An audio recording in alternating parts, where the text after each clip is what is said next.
Streaming and latency, it feels like one of those things that the industry senses, but it hasn't fully defined yet. Is that gap mainly technical, or is it more about how operators are thinking about streaming?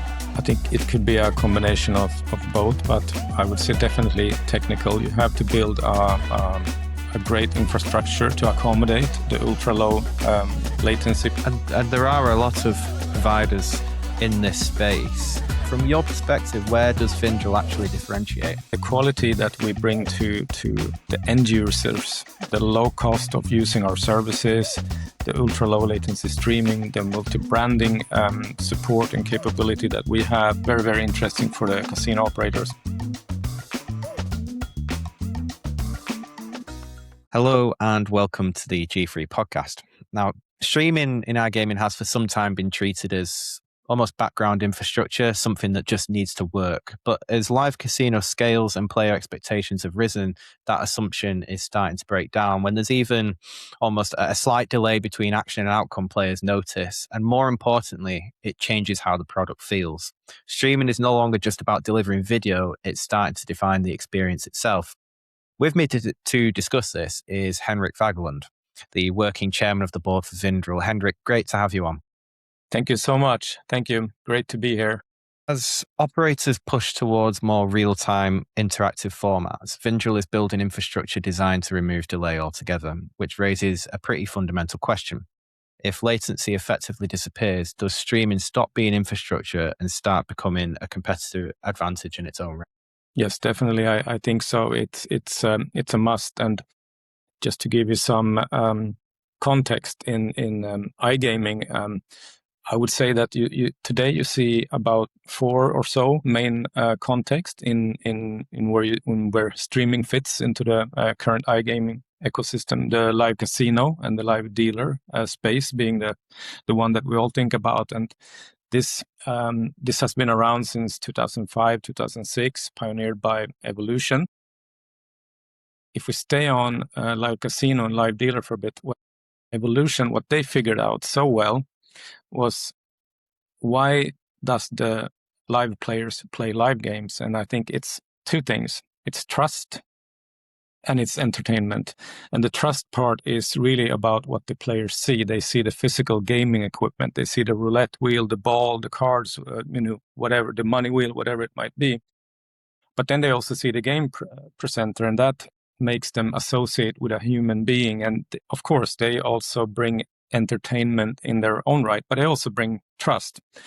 And the way this is brought to the players, that's through streaming, obviously. And in the live casino context, it's very, very special because you have to deliver high quality, uninterrupted, and ultra low latency streaming. Because in a blackjack game, for instance, from the second you see the card on the table, there can be no delays.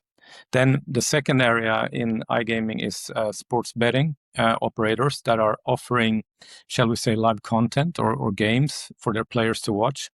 And this has been around for maybe more than a decade as well, I would say. And obviously this is also brought by streaming technologies, but maybe not with the same requirements on quality and latency. At least I feel that the quality and the latency is not the best, but maybe this is perhaps because I'm not a VIP punter, so maybe I'm offered a low quality stuff. But then, of course, the third area is pretty modern phenomena, which is the streamers. The streamers of all kinds. You have the slot streamers that are playing slots in front of their crowd, hugely popular and still to this day, I think. And as the name implies, the streamers. They are brought to the viewers by streaming technology. Demand here is on streaming is high quality, but maybe not so much demand on the latency. And then the fourth area perhaps is live bingo. And if we speak about expectations around performance and experience going forward, I think it's simple. It's better and faster. That is better quality, no lag, and ultra low latency. So that's what I would say about that.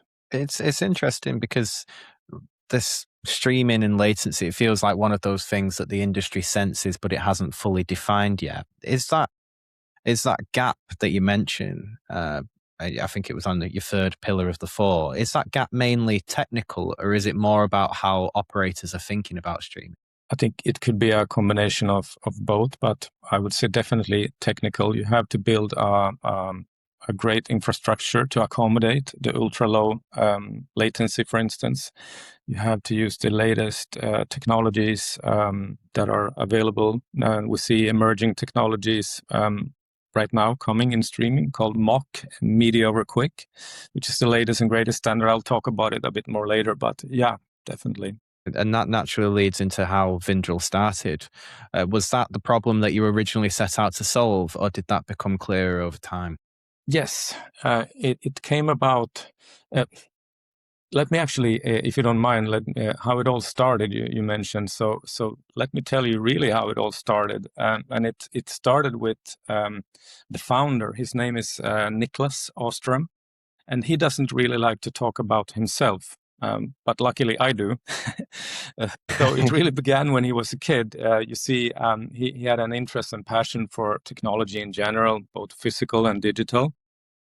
He's one of those who got his first VIC-20 as a young teenager in the 80s, and he learned programming over the summer, and then he got a real challenging assignment to solve a bug in a big complex alarm system that no one could figure out, but he did, of course. So he's a bit of a genius, and he doesn't want me to say it, but I say it anyway. So, but then he got into audio and video, and I guess that was stemming from his big interest in music, film, and technology.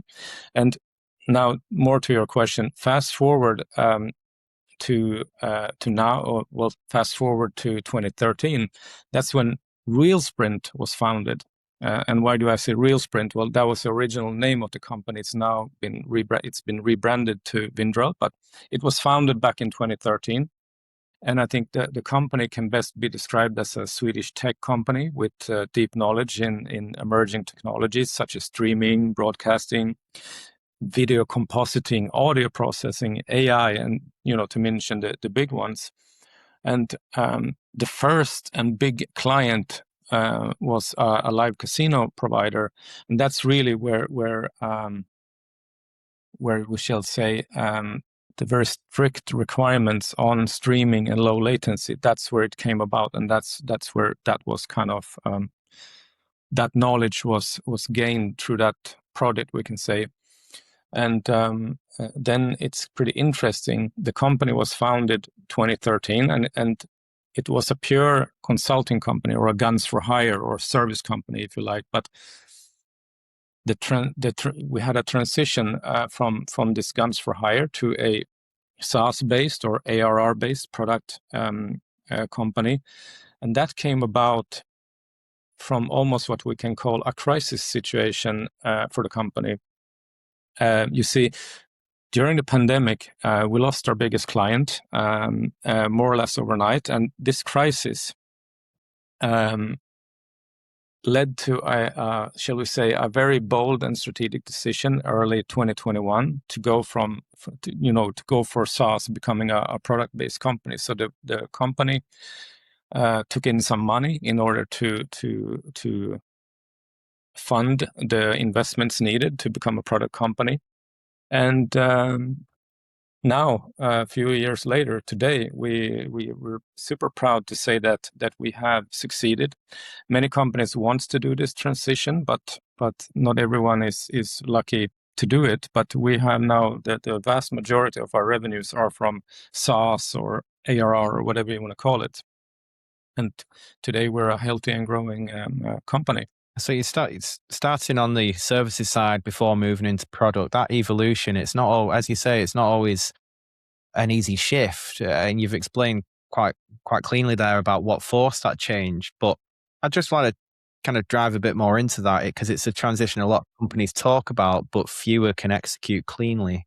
Can you just talk us through how you pivoted the business, kind of commercially and in terms of product, so Vindral has become what it is today? Yeah. So going back to that just to reflect on that little crisis situation we had, and there was a wise man who said there's nothing as healthy as a little crisis for a company sometimes, and sometimes you just simply need a kick in the somewhere and to get started on what actually the real sprint guys back then, real sprint, they had wanted to do this for a year or so, but were probably too busy being guns for hire, so they never had the time to kind of package all that knowledge acquired through all these years. So that kind of gives you the background. So there was a wish and there was a will to go for becoming a product company, but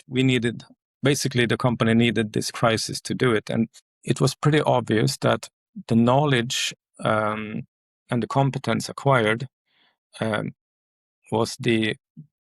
became cornerstones or pillars for the two products. And in short, today we sell two products. One is the Vindral Composer, and the second is the Vindral Live CDN.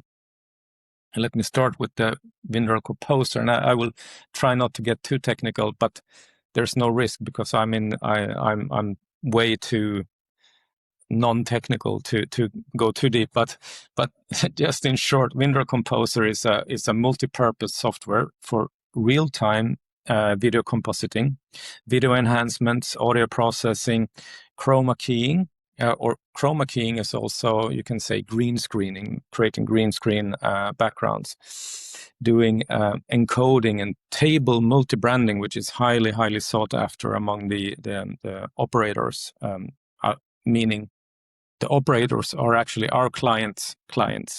We're a technology provider into the live casinos, and then the live casinos provide into the operators. But what is cool about Composer, just lastly, it's more or less, it's a largely software-based solution, and the only small piece of hardware needed is it's called 2U. That's the height of the server. So it's a 2U server in a rack. That's it. In comparison with the more hardware-based solutions, where one would need one server rack after another full of hardware. I don't know even half of what it is in there, but there's encoders, there's splitters, there's I don't know what. So this is pretty cool with our Composer, and that's pretty unique. And then the second product, the Vindral Live CDN, that's just as the name implies, CDN, it's a streaming service that combines ultra-low latency with all the fancy 8K support, full sync, absolute stability. It provides top quality experiences. And I would say altogether, these two products they work quite nicely hand in hand, and they bring a lot of benefits, or rather solving problems for our clients. It gives superior viewer experiences. It's cheaper to build, faster time to market, allows for more innovation, and so on. Yeah. So for things like Composer, it's certainly innovative, but in the gentlest sense, it doesn't necessarily translate into real impact. Is it more? Does it show up in metrics, kind of in terms of engagement and costs and retention? That's a good question. I think when it comes to the Vindral Composer and Vindral Live, with the core support in our products, it will show up in better viewer experience, better streaming experience, very low latency, and then I think what is even more cool compared to the other ways of doing what we're doing, which is hardware-based, you set up with the Vindral Composer much faster. You don't need to install racks and racks of hardware, as I mentioned before. And you can operate it much faster, much easier. It's all through GUI, and you can do multi-branding as an example that requires a lot of more hardware and is much more complex. So definitely, I think the live casino companies, whatever KPIs they're using, I'm sure they must be happy with our products. And I guess a testament to that is that we now have the majority of the live casino providers as our clients, even the absolute biggest ones, without mentioning names. So we're quite happy with that. But then when you also look at what really positions us and differentiates us, is perhaps in our latest innovations that I would wish to talk about a bit later, perhaps. But yes, they can feel it and see it in their KPIs. There are a lot of providers in this space, and from the outside, if you don't dig into the kind of product specifics, a lot of those solutions can look quite similar. So from your perspective, where does Vindral actually differentiate? Yeah, so I would say that all our products, the two products, they're truly built for iGaming, and in particular the live casino segment. And I think the quality that we bring to the end users, the low cost of using our services, the ultra low latency streaming, the multi-branding support and capability that we have, which is very, very interesting for the casino operators. The ability to innovate when using our products. I would wish to talk about that a bit later, about our latest innovation. Then I think just our passion to fix whatever problem or challenge that our clients brings us. I think that's what sets us apart and differentiates us. As just a small example the other day, where we got a lot of appreciation, and I think it goes for all our clients. They really like that they can contact us directly on Slack, and we just quickly answer or fix whatever needs to be fixed quickly. No one is ever stuck in any stupid ticketing systems for days, and I think that's what we live for, and I would say that's what sets us apart. But happy to talk more about innovation here in a bit. Well, why don't we do that now? You've touched a couple of times on this new product, and you've teased me too much. So go ahead, tell us all about it. Of course. So this one is. Let me start on, if you remember, just as a recap, the two products we have, the Composer and the Live CDN. So let's start with the Vindral Composer side, where we have really gone to town and taken on board AI.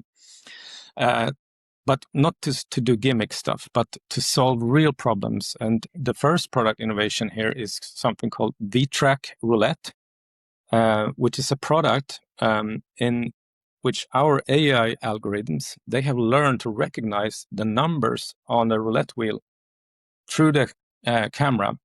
And through this, the game server of the live casino client, they can instruct the game client to perfectly display a multiplier or a bonus symbol or a mystery symbol on the wheel in real time, and perfectly following the wheel rotation. And what makes this even more funny or so for me personally is that I was actually on the client side back when this came about. So actually I brought the problem. I knew what I wanted to do, but I didn't know how. But that's when we turned to Vindral back then. So back in 2022 or 23.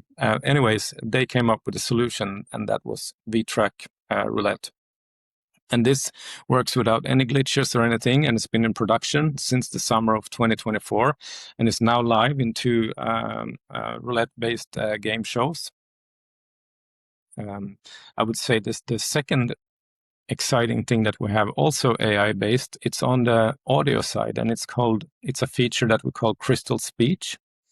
And it's part of the Composer, and it can filter out unwanted noise, as well as adding wanted ambient sounds, as an example.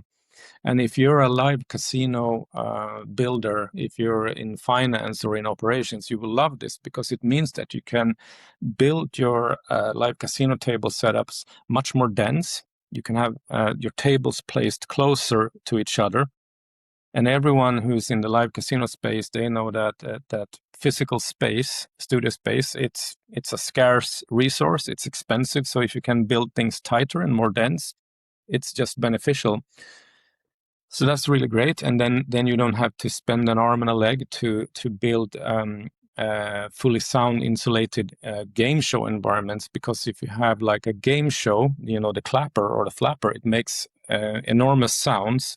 Then you would have to encapsulate it in a very, very expensive and sound insulated space. Now you don't have to do it because it can be filtered out. So I think if you're in operations in a live casino, you will love it. But then last but not least, and maybe even more important, is that it brings a better experience for the what I call the bosses, which is actually the players. I mean, the V-Track roulette sounds like a product that will drive kind of further engagement from players. Whereas the audio enhancement that you just described there, I've visited a couple of live casino studios myself, and the tables are spread quite far apart. They're kind of further apart than you'd imagine. And if you could get them in, you can get more tables in, and that's kind of a cost saver. Exactly. In terms of adoption, where are you seeing the strongest demand right now, be it in terms of markets or iGaming sectors? Before we move into that, I would like to. I forgot to mention that as if you can stay on innovation for a little bit, is the next natural progression from V-Track Roulette is V-Track Money Wheel, which is essentially the same but applied to a money wheel. This may sound like a piece of cake, but this is actually more complex to achieve, and we're eagerly waiting to get the first money wheel out there with client X. And I think in general, the V-Track money will allow for not seen before innovation in the game show space.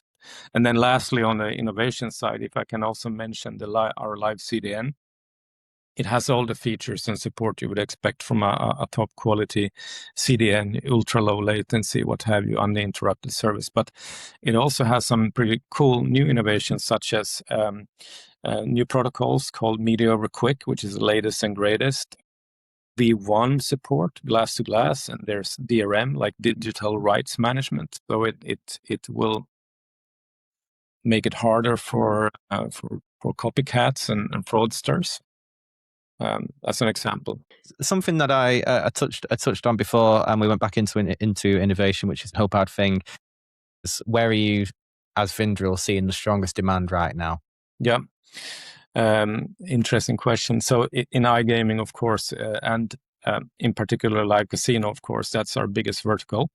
But I would say that we also have quite prominent clients in trotting, horse racing, live auctions, sports. But then I really want to mention our latest vertical, which is the more traditional TV broadcasting companies or corporations, if you like. And these companies or corporations, they are now moving more and more into so-called software-based remote productions. And Vindral, we just delivered both our products, the Composer and the Live CDN, as part of a large ecosystem to the Swedish television company SVT, Swedish Television. And they used it successfully during the Olympics here earlier in February. And I can tell you it kept us busy 24/7 for the last 6 months, but the team pulled it off, and it worked really well. And I think this is the segment that is the newest to us, but also has some great potential as a lot of these companies are moving from the heavily hardware-based setups to software-based setups. So we're humbly hoping to make inroads in the broadcasting segment going forward. That's interesting. So it's not necessarily just the iGaming sector that's driving this innovation. It's other industries are pushing just as hard. Absolutely, yes. Yeah. A lot of what we've talked about here, kind of across this conversation as I round us out, has been about kind of latency, control, and experience.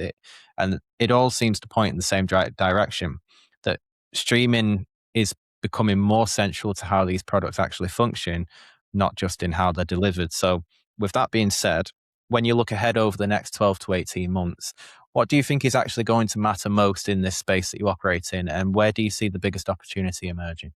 it will continue what we have seen so far, but we will see more, just faster and better than I think faster streams, lower latency. We will see more of that, and then I think what people may not have understood fully is the enormous potential, and of course here I have to speak about Vindral, but the enormous potential of V-Track Roulette, V-Track Money Wheel, and V-Track Card, which I haven't mentioned actually.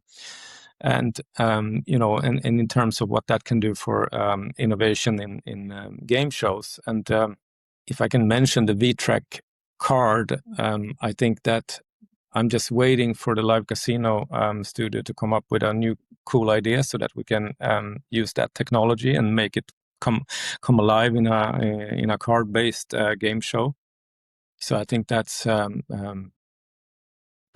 probably what we should be seeing. And I think AI, we cannot sit here in March 2026 without talking about AI. AI will bring more features. It will solve more and more of real problems going forward. Yeah, we have some new innovations in store, of course, that we will launch in the next 12 to 18 months. But I will have to leave that as a cliffhanger for later this year, I'm afraid. It's fascinating because it does feel like we're in a world or a technology space now where a company such as Vindral, kind of that traditionally would be just about getting video from A to B. It's more towards something that's actively shaping with Vplay Roulette and all the various iterations. It's shaping gameplay, it's shaping interaction, and even how operators differentiate how you can get more tables in a space as we've discussed. And I think that's my biggest takeaway from this conversation is that the kinds of services that Vindral offers, it's becoming a strategic player and it's not just a delivery mechanism. Yeah, no, I think your summary here is spot on. And that's probably also our biggest challenge, is to be able to explain what Vindral can do on top of streaming and bringing, from A to B, as you mentioned. And being part of this podcast is definitely, hopefully, we will have explained a little bit more what we can do and how we can help in this space to innovate, actually, and make a difference. So yeah, so we're quite thankful for being given the opportunity to be part of this today. Excellent. Thank you, Henrik. Really appreciate the insight. Thank you, William.